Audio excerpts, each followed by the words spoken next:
We all know preparing for exams can be a daunting task, especially when you're not familiar with the whole examination system. This will be my first time appearing for an exam in Germany, and like you, I'm totally confused. So in this video, I'll share a few tips that I got from my professor to prepare for German examination. Also, I'll share a few tricks that I personally use to get optimal study results. So hop on if you're on the same boat. Now, we all at some point of time worried about failing exams, but dropping those subjects isn't the way to tackle it. Also, German education system is quite different from Indian education system. Not only the 4th grade point was new to me, but also the amount of subjects that I take up in a semester and my specialization was also flexible. If you want to know more about that, do put a comment. These exams do not test your cramming power, but it's a mismatch of multiple ways to test your knowledge.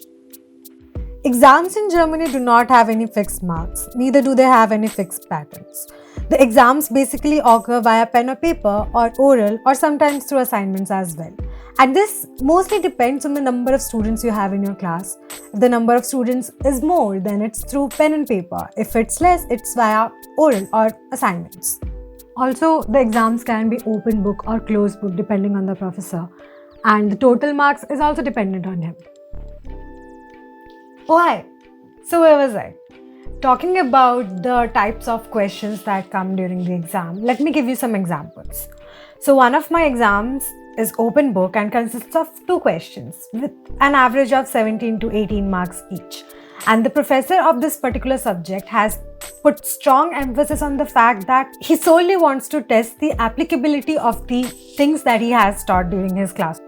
On the other hand, one of my subjects has oral examination wherein the professor will have an in-depth discussion with us. So as you can see, there's no fixed pattern. Now coming to how I approach my preparation. Since most of my exams are open book, I practice something called the spacing effect. I study the material over multiple spaced out sessions so that I have more opportunity to encode and consolidate the information. This approach enhances your ability to recall stuff later on, and it is a more efficient and effective way to study compared to last-minute cramming. While going through the material for the first time while I study, I make sure to highlight stuff that I find important and add additional information right next to it. And during my second visit, I mostly concentrate on the highlighted parts and try to find connection between them. Multiple visits to the content actually helps me to find the topic pertaining to the question. Since not all my exams are open book, I have to do some kind of remembering, and the best way to do that is by self-testing.